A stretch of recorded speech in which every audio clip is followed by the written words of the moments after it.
It's a true story, although sometimes it's hard even for me to believe it. My publisher came to me and he said, Stan, I want you to come up with another superhero, Spider-Man. It just sounded dramatic. And then I figured, just for fun, I'm going to give him personal problems. I ran into my publisher's office and I told him the reaction he gave me.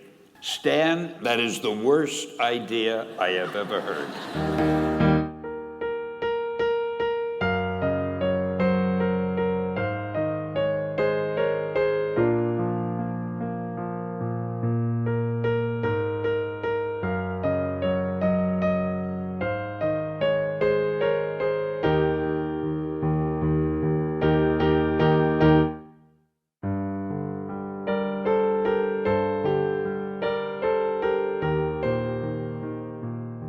It took 3 years to finally upload, so hopefully it doesn't disappoint. So as you can see by this, and this, you already know the theme. So in 2026, people will look at you like there's something wrong with you if you don't like superhero movies, but I'd imagine over 20 years ago, if you were to tell people you like comic books, that's probably how you got beat up. You understand the NYWL is not responsible for any injury you may and probably will sustain while participating in said event, and you are indeed participating on your own free will? Yes. Down the hall to the ramp. May God be with you. The general consensus among the Spider-Man community is that Tobey Maguire played the perfect Peter Parker, Andrew Garfield was the perfect Spider-Man. I think most of us can agree that Tom Holland is a nice balance of both, but before Tom and Andrew, people loved Tobey as Peter Parker because he gave geeks, and he was just a canvas that people could project themselves on. Some spiders change colors to blend into their environment. It's a defense mechanism. Peter, what makes you think I would want to know that? Who wouldn't? And this got me thinking about the whole origin of the word nerd. Originally, the word nerd was used to negatively describe people who were smart and interested in math and science. Nowadays, the word has become so fluid that, like, as long as you're interested in something and enthusiastic about it, you're considered a nerd. Even like a lot of quote-unquote models are actually like bookworms and into like other topics. People like Jessica Alba. You know, when I was growing up, I was really kind of nerdy. Michael B. Jordan. I had to lean on my love of Japanese animation and the themes of that to kind of make this one creatively and visually look different. Natalie Portman, they're all open and enthusiastic about their interests, and they're all like proud to be geeks, which is really nice to hear from celebrities. All that to say, Peter's a nerd about math, chemistry, physics, the list goes on and on. MJ is a low-key theater nerd. So when I was younger, this just taught me to find whatever unique thing made me a nerd. In this case, Spider-Man. This is a fictional movie, but the lessons brought out and the lessons you can learn and apply are very real. Spider-Man is about extraordinary things happening to regular people. The strength of Spider-Man, for me, has always been the fact that he's a real person. He's one of us who's gone through elementary school, junior high school, and now high school. So he has absolutely our frame of reference on things.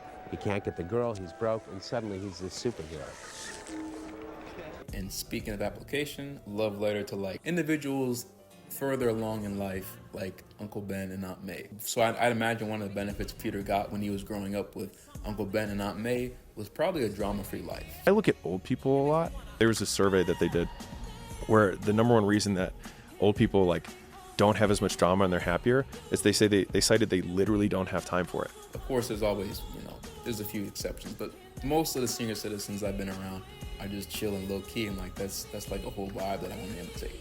1,000 interviews show that 85% of respondents believe that the greatest thing we worry about too much is the opinion of others. This is what I got from Tom Holland, who got it from Christian Bale, allegedly. I don't know if Christian Bale really said it, but it just made me think about a stress-free life and a life to imitate.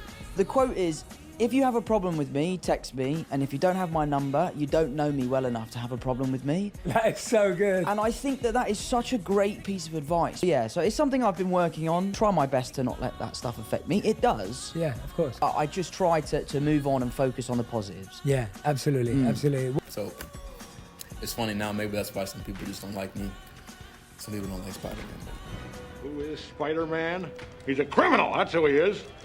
A vigilante. Anyways, whatever it is, eliminating stressful stimuli in your life is something I wish I did sooner, but a lesson that I did learn when I was 18 was this. Peter, these are the years when a man changes into the man he's going to become the rest of his life.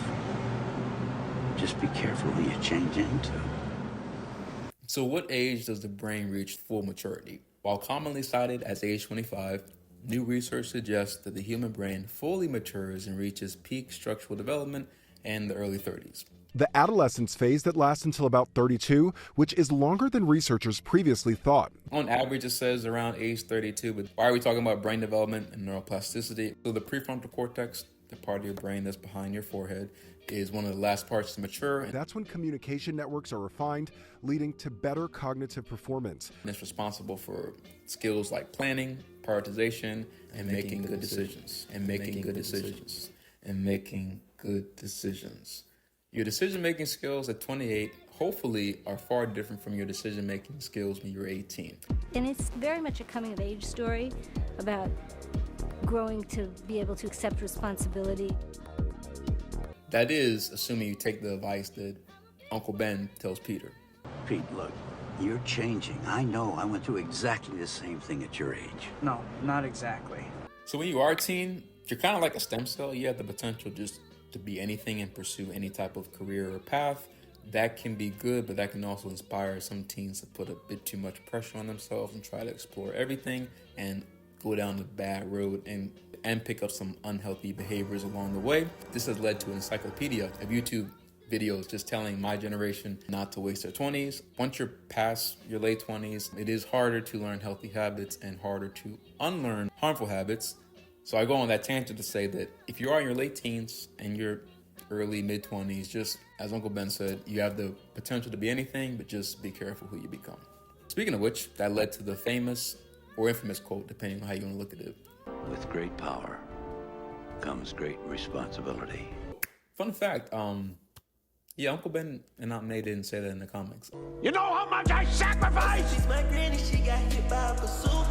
The words came from Stan Lee, but the reference to Uncle Ben wasn't actually until the late 1980s in The Amazing Spider-Man number 274. Please fact check and correct me in the comments in case I got it wrong. And even in this case, it was a hallucination of Uncle Ben. It wasn't really Uncle Ben. So I like to think of it as coming from Stan Lee in the comics, but being personified through Uncle Ben and Aunt May in the films. We tried to make our characters have feet of clay. Now, poor Spider-Man. I mean, okay, he's pretty good at catching bad guys, but he's apt to get an allergy attack while he's fighting. Oh, Spider-Man. The more realistic we make our characters, the more the college kids who read them think that it's satire, which has taught me a very great lesson. The world is so crazy that if you present things the way they really are, it comes across as broad satire. And So this last lesson, I probably have contrary views than most people, but everyone in this movie wears a mask. Peter wears a physical mask, but he also wears a figurative mask, hiding his emotions about MJ. MJ wears a mask with her father, Flash and Harry.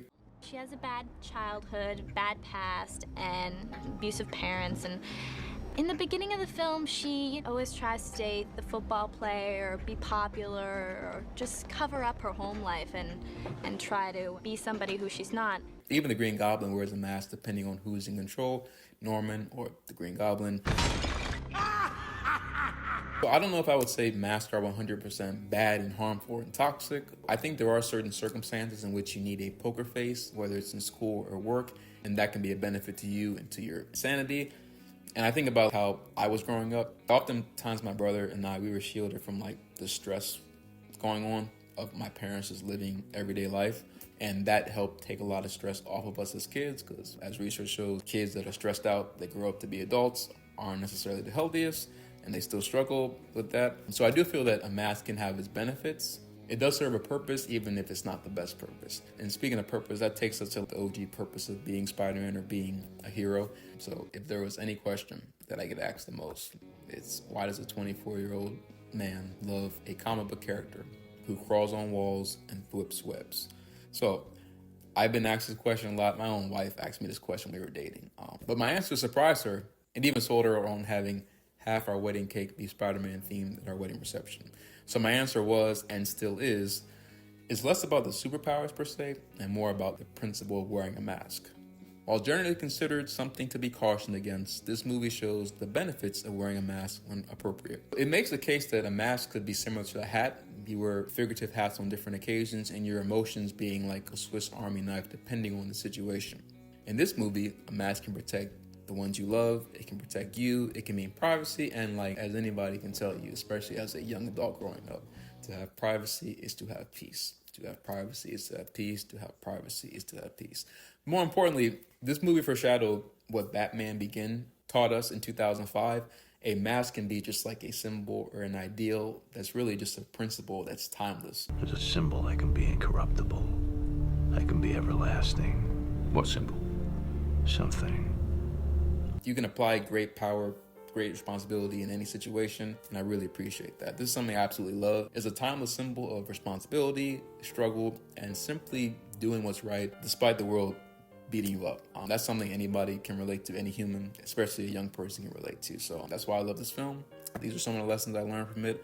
That's pretty much it. Hopefully it does not disappoint. I don't know why it took 3 years for it to come out, because I wrote this thing back in like 2023. Thank you all so much for watching. If you enjoyed the video, give it a like. If you want to talk more down below in the comment section, let me know. If you really enjoyed the video, you can share it. And as always, remember to stay mentally fit, emotionally fit, and physically fit. Thank you for your time, and I will see you all in the next lesson. Now, why am I telling you this?